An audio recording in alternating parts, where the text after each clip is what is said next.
so we're here at Reform Conference. What do you think Nigel Farage's chances are of being the next Prime Minister? I don't think there's any doubt now that Nigel will be the next Prime Minister of this country. I think Nigel is one of those very rare politicians, a once-in-a-lifetime politician, if you like, that really understands and engages with the public and understands what they want to see in their Prime Minister, which this current Prime Minister is failing miserably on every front when it comes to putting British people first.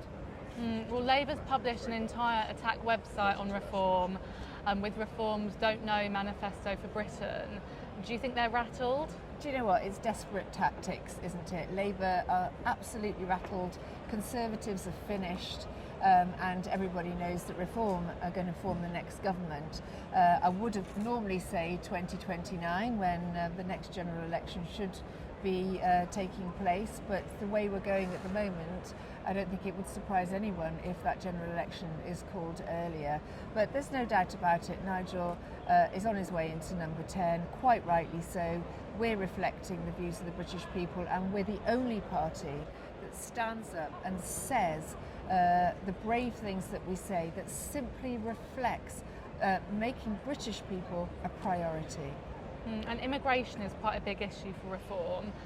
Robert Jenrick has now proposed net emigration, so a decade of net emigration, yes. which sounds tougher than Reform's net zero immigration. Do you think Reform needs to go further on this issue now? Look, Robert Jenrick has been in power for 14 years under the Conservative government. They did absolutely nothing. They let this situation grow and grow and grow. Robert Jenrick, one of his key policies was actually the introduction of the asylum hotels, and there's plenty of coverage about him boasting about how wonderful this new policy was. So look, Robert Jenrick is jumping on the Reform bandwagon. I'm sure it won't be long before he's begging us to take him in. Well look, who believes all of that nonsense now? It's too little, it's too late, and the reason that both Labour and the Tories are actually effectively repeating what the Reform politicians say all the time is because they know that we are, as I say, reflecting the views of the voters. Mm-hmm. And what do you think is a bigger issue, legal migration or illegal immigration? Well, clearly legal migration is a huge problem in terms of the numbers. You know, it's bigger numbers than illegal migration at the moment. But the fact is that illegal migration is out of control.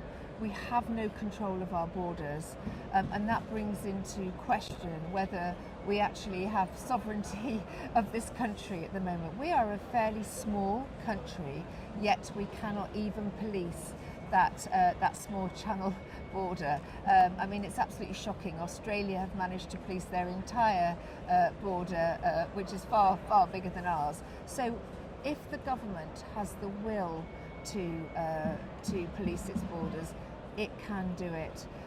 But you're right, legal migration is also an issue. Clearly we need workers that are skilled, that have something to offer this country, and we will look at taking those people quite rightly in through the correct channels. What we don't want are people coming here that don't have anything to offer, that are tapping into our welfare system far too early before they've actually contributed to our society. And clearly we need to be clamping down on that as well. Mm-hmm. And in terms of illegal immigration, do you have a particular concern about the safety of women and girls? This is a subject that I talk a lot about, and again a subject that the far left, or the left generally, have been in utter denial about. There is no question that there is a correlation between the increasing numbers of illegal migrants and sexual assaults against women and girls. And finally, because they've been forced and shamed into now accepting the government's own statistics on this matter, that they are also now saying that yes, this is a problem.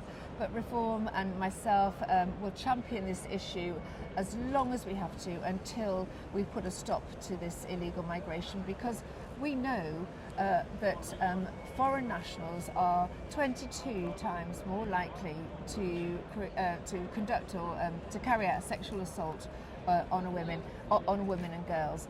It's a fact, and we need to face up to it. It's a different culture. Some of the people that are coming in, not all, some of the people that are coming in now illegally on these boats, big boats, with 70 or 80 men on. Let's stop calling them small boats. But some of them come from a culture where they have no respect for women, where they have, I would go as far as to say, medieval attitudes towards women.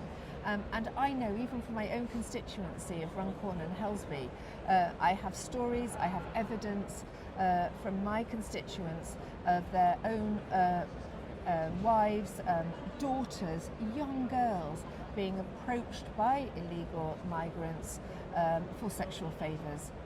Someone has to stand up about this. This is not about me particularly bringing a spotlight on a certain particular culture or country. The fact is as a general comment, there is a direct correlation between sexual assaults and foreign national offenders. Mm-hmm. And on your burqa ban comments, yes, you've stood by them and you've said that you'd like it to be included in Reform's manifesto. Are there any other issues, that you'd suggest that you'd like to be part of the manifesto? Well, clearly when it comes to the burqa question, I mean, how amazing that we're still talking about that, aren't we, after 4 months? I think it was probably nearly 4 months ago I asked that question. But that was exactly the point of that question, to open the debate. And what I can say is I think it 100% achieved that. People are still talking about it and debating it, which is exactly what we should be doing. But we should be doing it in Parliament. And the point of that question was not just about banning the burqa or the niqab, the face covering, but about banning all face coverings, because it is a security risk. It doesn't help the police and the security services do their job of identifying criminals on the streets. And so all face coverings need to be banned. You cannot go into a bank wearing a motorcycle helmet, for example. Why is it that you can walk our streets in this country with your face covered? So yes, absolutely, I would hope that would be in our manifesto. And as I said quite clearly in the chamber when I asked that question, we would simply be following the same policy that countries like France, Belgium, Austria and many others have already introduced. Mm-hmm. And polling suggests more women are coming to Reform and that sort of the gender gap is narrowing. Why do you think that is? Oh, I think for lots of reasons. I think Reform have made it very clear that we will stand up for women's safety, for girls' safety. We've talked about the link with migrant sexual assault crime, but also I, as a magistrate of 20 years, am very, very adamant that we must not let perpetrators of domestic violence out onto our streets early through early release of prisoners in order to free up prison spaces. Now that is a policy of this government. Already serving prisoners only serve 50% of their sentence and the rest is on licence. What's going to be introduced and has been agreed is that will go down to 30%, only 30%.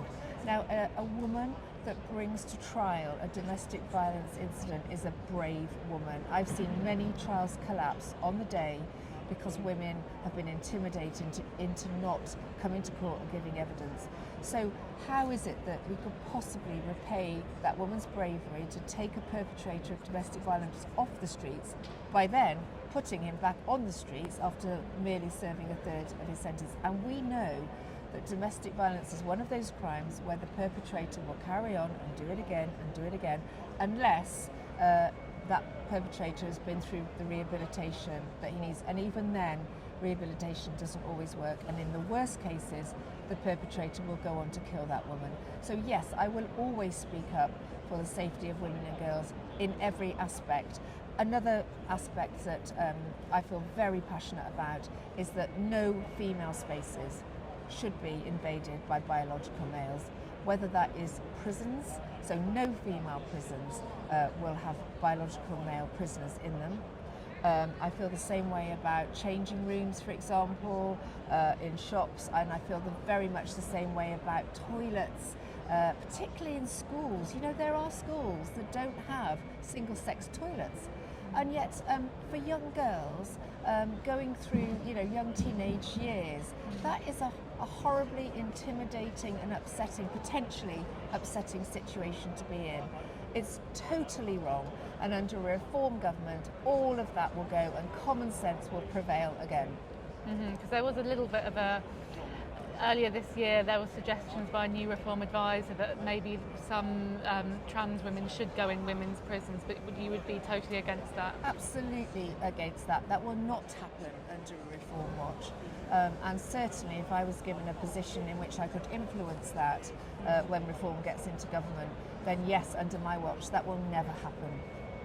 And Nadine Dorries has defected to reform on the eve of the party conference. She has. There have been reports that she could use sort of her influence with Nigel Farage to try and persuade him to do deals with right-wing Tories to avoid splitting the vote. Do you think that's something that it would be sensible to keep out Labour? Would you back that? I think that the Conservative Party is finished for at least a decade, if not forever. It doesn't surprise me that more and more want to come over to Reform. Of course, anyone is free to join Reform as a member, which is what Nadine Dorries has done. Yeah. But in terms of doing deals, we don't need to do deals. What we want to see with our Reform politicians are real people like myself who have worked in business, who have done things, for example, for me, I've worked in the courts for 20 years, who understand people and you know, really have a feel for how to make this country work. We don't want to just take a pile of Tories, failed Tories, I have to say. They had 14 years. You know, I left the party myself in 2020 because they were failing miserable in every way. You know, so I actually went into a sort of retirement state, if you like, until I was energised again by Nigel, who I've been following for 10 years.